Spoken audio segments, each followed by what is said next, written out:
day, So let's go in 3, 2.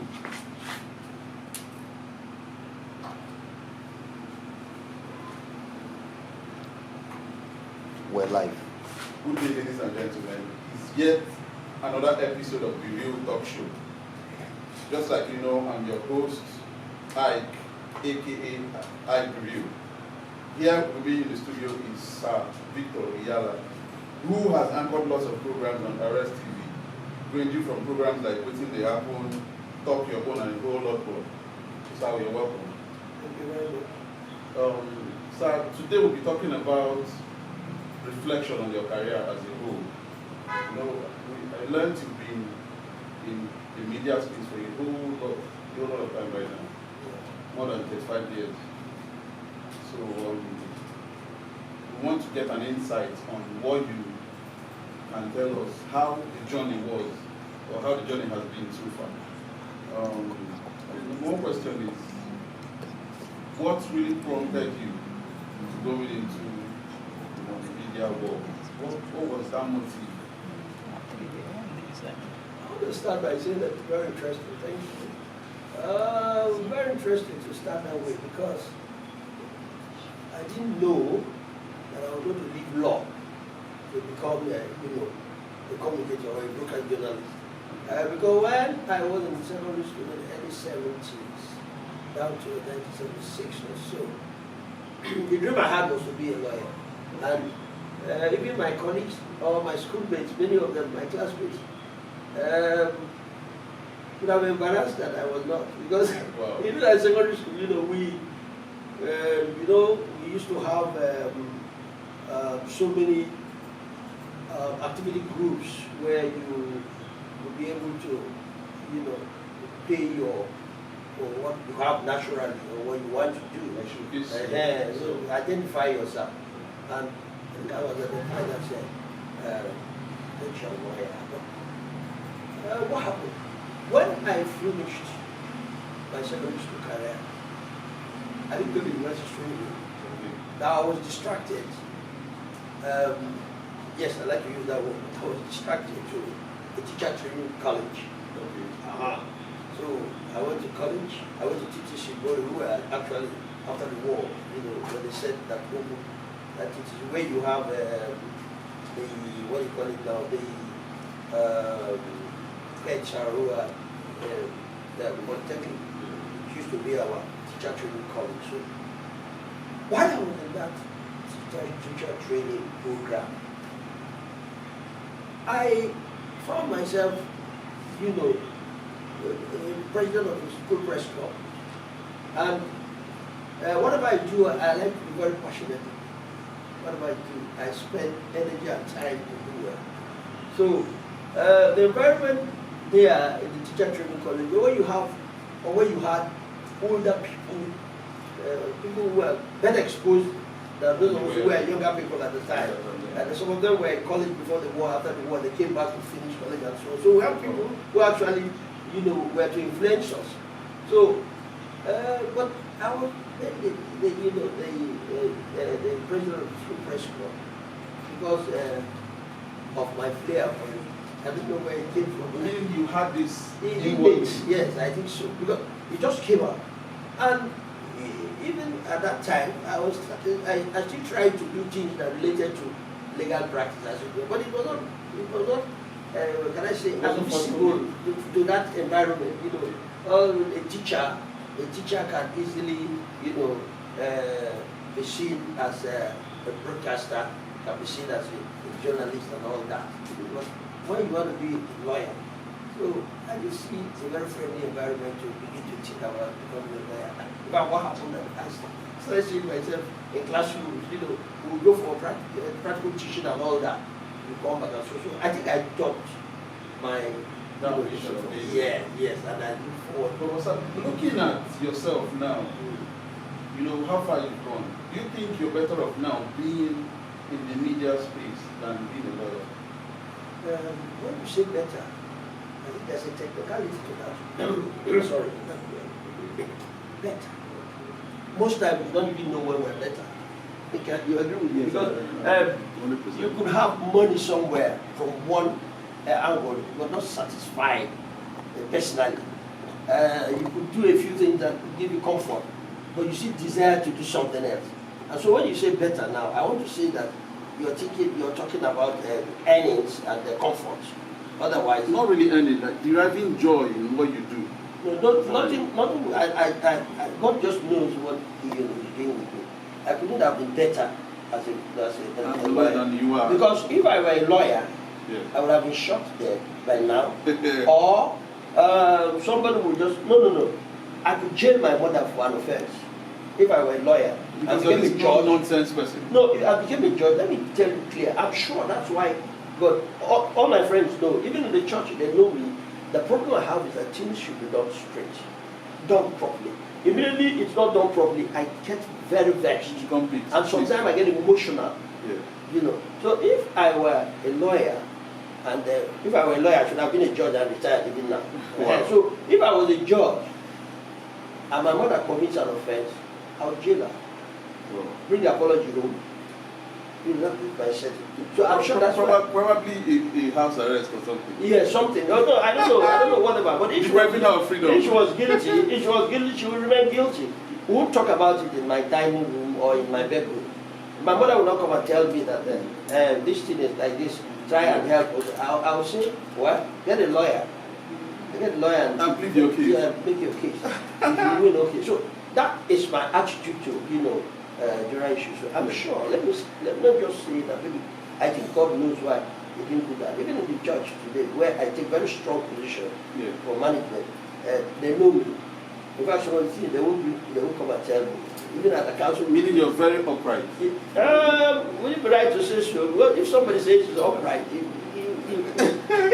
You're making yourself a judge there. no, I'm trying to. Meaning it's best for people to see the kind of a person you are. I'm trying to project a picture of myself. Okay. Yes. No apologies, even to myself. No apologies. That's who I am. Somebody can say, yes, we know it to be so, but that is not good. Okay, fine. But what I mean to say is that I am naturally a very strict person.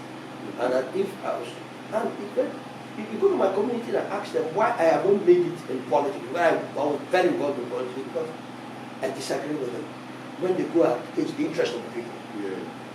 As we are alive now, when they see this program, some people will laugh, say, wow. Look at this man. Yes, They knew that this was the part for they you. excommunicate me when they want to do such things. Because I'll tell them, no, so don't bring that man. I don't want to mention it. It's part of the problem I have now.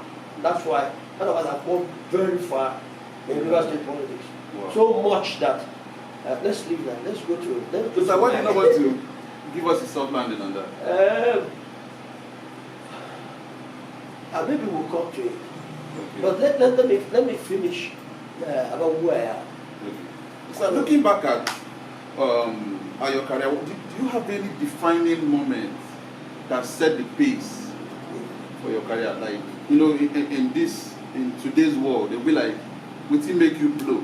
You understand? That was something that brought you up to the limelight, that made you this person you are, that made you Sir Victor Iyalla, that is known everywhere, that Arrest TV everywhere, the media space knows you, everybody becomes upon you and wants to grab a tin or two from your inputs in whatever they do. What is that defining moment?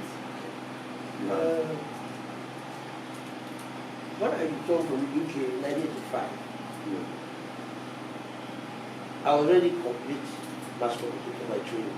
Okay. So I had other distraction. I call it that distraction. You mean you had your training? My background, especially communication training outside in the UK. When I came, I wanted to return to teaching. Okay, I didn't say that. After my teacher training, I started teaching. And then I had a little bit of political experience. I was counselor, I was appointed counselor and all that. During the Second Republic, the Kilo's Shagari's time. I was. A lot of us I was either young or not. I was something. And my community, respected me a lot because of my disposition, like I told you. Yeah. And as I speak with you now, if you have telephone calls, you call somebody for my community, they tell you, just leave that on that. That's very mad. Because I don't want to mention names, but there was one person in my community that I respected so much. And he also respects me, even though much older than me. Respects me. We're in politics, and we used to work together. There was this synergy between you. There was this synergy between you. Yeah, so much that without me, it doesn't work. Wow. Because I have a way I pull the people. So well, but at the time, maybe he was influenced and became too ambitious for my liking. Yeah, people Probably can be money ambitious. became the motive. Sorry? Probably money became the motive for No, so him. he wanted to rule at every point. Whatever he says should follow. Okay, should start. But I like a democratic process. Yeah. That's the essence of democracy. So, and he's a very knowledgeable, very highly respectable, and well-trained, respected. Yes, if I mention his name, you will know him. So, he called me one day and said, he thought, this one we're going to do, this one we're going to do. I said, no, sir. I said, no, sir.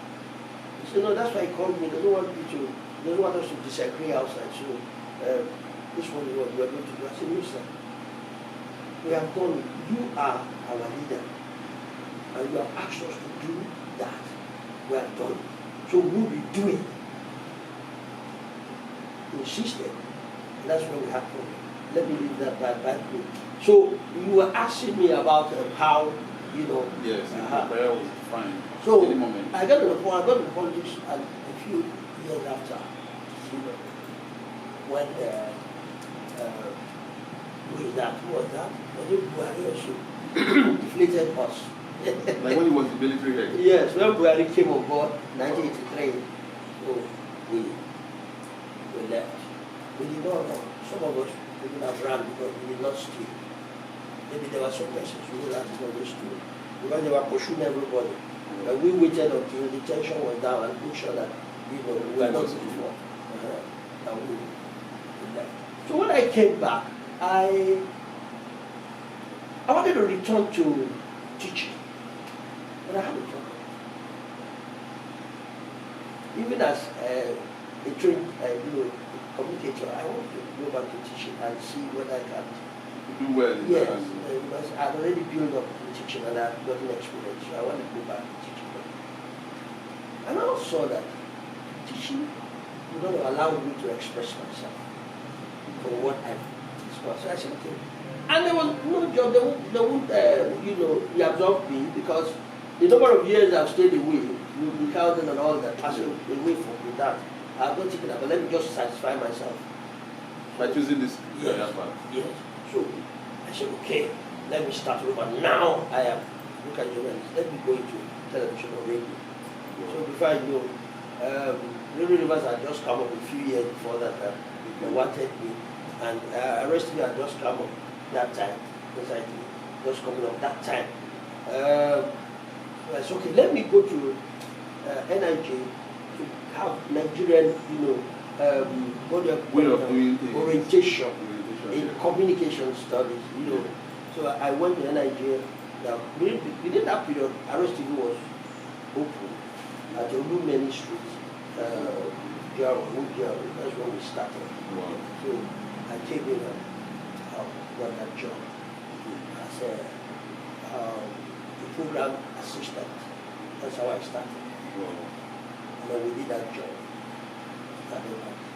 I saw that, yes, that's This was actually your calling. Yes. It was a wonderful experience.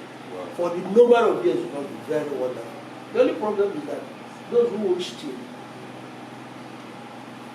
apologies to righteousness, those who would steal public funds quickly may not be rich in our country.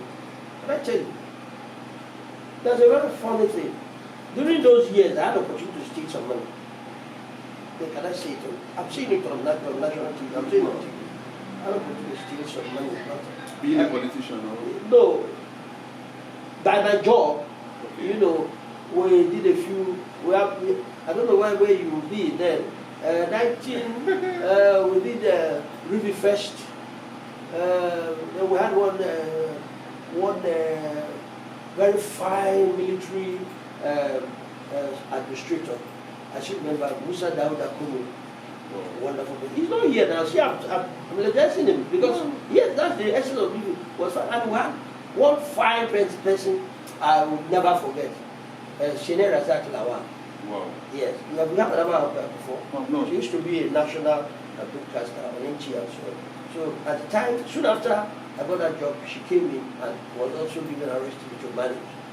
And when we joined, it was wonderful. In fact, she was like, what do I call it now? The chef in the kitchen for waking up. Wow. You know what I said, the chef in the kitchen? Yeah. That very program. Yes, waking up, yes.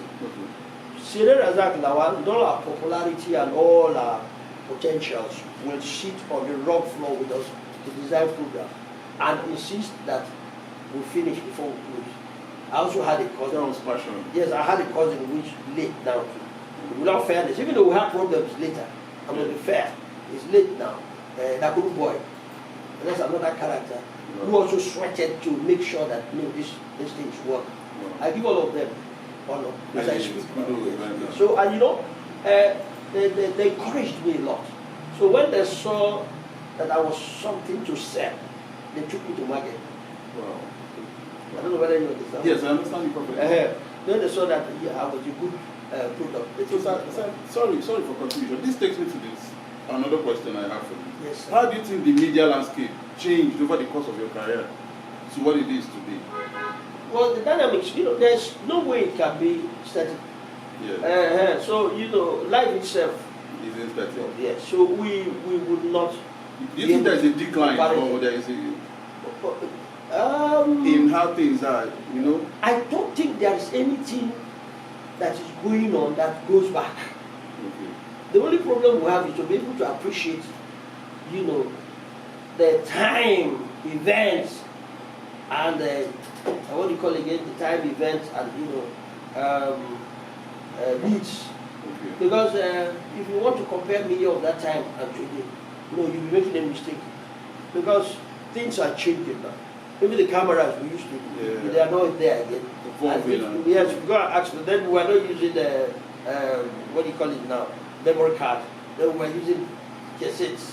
And it was way tougher then compared to what we have now. Very vigorous then. Wow. You can't see, this comfort is not easy. It wasn't there. Yeah, you know, what we do, when we want to do a program, what we do is, I'll give you an example. We have to book that we'll go for recording tomorrow. So those in my crew will know that some people come and say, okay, I think yesterday we'll go record this thing. Why you want to repeat them again? If I see, when I go to the editor's desk and when I see something, I will say that I don't book that we're going out to work. I say early morning when they come to work, I don't see bookings. We won't wait now. No rest really. So then we'll carry camera. We look for vehicles. Sometimes we don't even have vehicles because the government concern. So you see. Meaning there wasn't enough funding. Was it deliberate? I would say the times were not very comfortable for the kind of job we wanted to do. So sometimes you carry camera and you have a target. There's something you want to do. For instance, many times I'll be called by local government council chairman to come and see the program. But then we had very serious, focus. We bring the people, we bring government to the people to know what they're doing. And government itself was very, very sensitive to that. And if you were a local government chairman, for instance, and you're not performing, nobody would say it. It will be seen. Because we go to local government chairman challenge us to come and see what they're doing. In fact, that's how I became friend to my to somebody I don't want to mention now. All the documentaries he did. We went, did the documentary, went and I wrote the script. I write the script. Script writing is the baby I really have. Okay. And so I write the script and sometimes I give to some of the announcers with voice and all that. And when the voice, I'll say, no, 3 person will voice, so let me see which do better. and somebody will say, all right, you don't see the one with their voice. I say, I did it for another. So even my voicing is competition. So anyone I engage to do my voice for me knows that somebody is competing. So that's how we work. But for your question, I think that television then at that time are more valid. Even though now we have social media, yes. Now, what we are doing now, we won't be able to ask the television station to put it on air unless we want to. Otherwise, by the time we live here, we can push it and it's everywhere. Yeah. Even those in the UK who watch it. Yeah. We can decide to put it live as we are doing Yeah, it. yeah. But those things were very, very, you know, Rigid or something. what do I say? They are Tough. yes, and they were challenging. Those things were challenging because you need to acquire the time and all that. So television that time and now, okay, well, the dynamics So are better. let me ask you this: what was the typical day, as in at the height of your career? What was the typical day like at the height of your career? Like then you were at the top. What was the typical day like?